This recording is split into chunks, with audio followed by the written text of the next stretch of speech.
with Dr. Portella from Treasure Valley Dermatology, and I came in with just a concern because I am 34 and I still get that acne.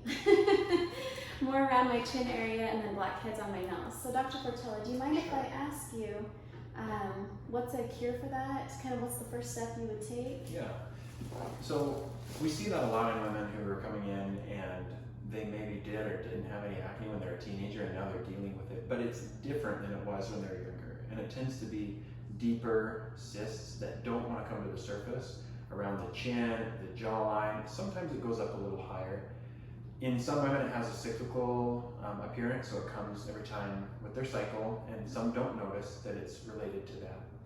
But when they're deep, cystic, and primarily located along the jawline, we do have the suspicion that it's related to hormones. And there's a couple ways that we can approach that. So one of the most reliable ways is to use a medicine called spironolactone. Spironolactone is actually a blood pressure pill. It's a water pill, but it doesn't work real great for blood pressure by itself. However, one of the side effects is that it has been shown to decrease the effect of hormonal type acne. So women that take it will notice that they tend to be less oily and they get fewer of those cystic breakouts. And it has very few side effects. We tend to use it at much lower doses than we would for blood pressure. And so in young, healthy people, we don't notice a significant drop in blood pressure. They can continue all of the same activities that they would otherwise. And we monitor for certain side effects, but it's rare to see anything like that happen, again, in young, healthy people. Okay, perfect. So, I mean, I've always considered Accutane, but you were saying kind of like take a softer approach at the beginning. Is that something you would try before? So Accutane can make you very sun sensitive. It makes you more likely to sunburn. Okay. And I know that you like to do a lot of things outside. It is also summertime right now.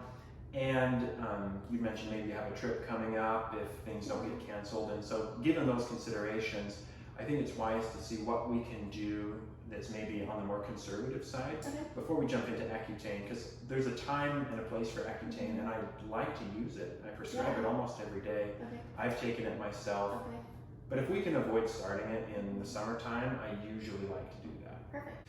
You know, you also mentioned some blackheads on the nose, and when they're not real inflammatory, they're just kind of those stubborn, the pores look a little bit more apparent.